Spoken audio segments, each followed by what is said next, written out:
লৌহ বাঁধা পথে অনল নিঃশ্বাসী রথে এসেছে প্রবল ইংরেজ, বিকীর্ণ করেছে তার তেজ, শূন্য পথ চাই আজ তার কোনো চিহ্ন নাই। হ্যাঁ বন্ধুরা, চিহ্ন একেবারে নেই তা নয়। আমরা আজকের যেখানে দাঁড়িয়ে আছি, আমার পিছনে যে বাড়িটা দেখতে পাচ্ছেন, সেই বাড়িটা হচ্ছে ক্যানিং হাউস নামে পরিচিত এবং এটা একটা ইংরেজদের সবচেয়ে বড় চিহ্ন। আমি ক্যামেরাম্যানকে দেবো আরও ভালো করে দেখার জন্য বলবো। এই যে বাড়িটা রয়েছে এটা ক্যানিং হাউস নামে পরিচিত, ইতিহাসে অনেক প্রসিদ্ধ।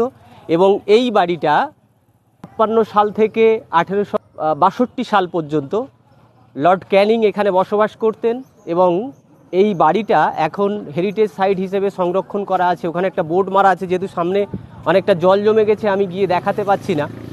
তার মাঝখানে আমি বলে রাখি, লর্ড ক্যানিং 1856 থেকে 1867 সাল পর্যন্ত উনি ভারতবর্ষের গভর্নর জেনারেল ছিলেন। এবং এই সময় পিরিয়ডে অনেকে বলে যে ইংরেজরা সাধারণত আমাদের দেশকে শোষণ করেছে এবং আমাদের দেশকে লুটে পুটে নিয়ে গেছে, কিন্তু সবসময় তা সত্যি নয়।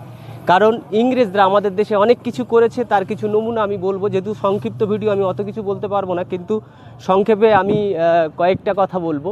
প্রথম কথা আমি যেটা বলবো, এই যে লর্ড ক্যানিং, ইনি সাধারণত সেই সময় যে সংস্কারমূলক কাজ করেছিলেন তার মধ্যে উল্লেখযোগ্য আমাদের ভারতবর্ষের যে 3টে বিখ্যাত ইউনিভার্সিটি, যেটা ক্যালকাটা ইউনিভার্সিটি, মাদ্রাজ ইউনিভার্সিটি এবং বোম্বে ইউনিভার্সিটি, এই 3টে ইউনিভার্সিটি উনি প্রতিষ্ঠা করেছিলেন।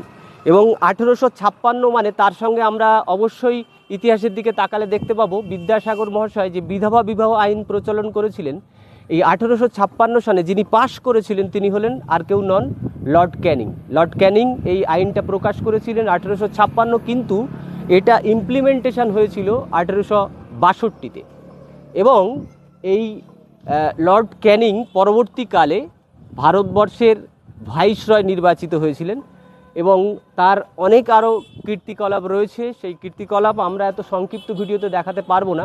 বাড়িটার আরও কাছাকাছি যদি যেতাম তাহলে আমরা বাড়িটা সম্পর্কে আরও ভালো করে আরও ডিটেলসে আমরা বলতে পারতাম। তার যে গঠনশৈলী, শিল্পকলা, সেগুলো সম্পর্কে আরও বলা যেত, কিন্তু যেহেতু সামনে অনেকটা জল রয়েছে তাই জন্য আমরা আর আজকে এই বিষয়ে বেশি কথা বলবো না। পরবর্তীকালে আমরা যদি আবার সুযোগ পাই তাহলে এসে আমরা এই বিষয়ে আরও তথ্য দেওয়ার চেষ্টা করব।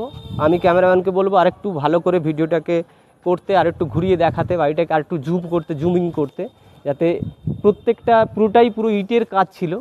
আজ থেকে এত বছর আগে, 2025 সাল, আমরা 56-র কথা বলছি, সেই সময় থেকে দাঁড়িয়ে আজকের পর্যন্ত, তাহলে পুরোটাই ছিল। এবং দেখুন, দোতলা বাড়ি ছিল এবং মাঝখানে তখনকার দিনে ঘেঁষের কাজ হতো এবং অনেকটা বড় বড় কাঠ। এখানে যেহেতু ক্যানিংটা হচ্ছে গেটওয়ে অফ সুন্দরবন এবং এখান থেকে সুন্দরবনের সঙ্গে যোগাযোগ রাখাটা সবচেয়ে সুবিধাজনক, এবং সেই কারণেই হয়তো উনি এখানে বাংলোটা বানিয়েছিলেন। এবং কলকাতা থেকে আমাদের রেল স্টেশনের শেষ জায়গা হচ্ছে ক্যানিং রেল স্টেশন, সেই জন্য এখান থেকে সুন্দরবনের সঙ্গে যোগাযোগ রাখা খুব সহজ হতো এবং সেই সাথে সাথে সুন্দরবনের যে প্রাণীজ সম্পদ সেটা আহরণ করা এবং সে সম্পর্কে গবেষণা করা, সেই বিষয়ে অনেক তাদের সুবিধা হতো। সেই জন্যই হয়তো তারা এখানটায় এই বাংলোটা করেছিলেন।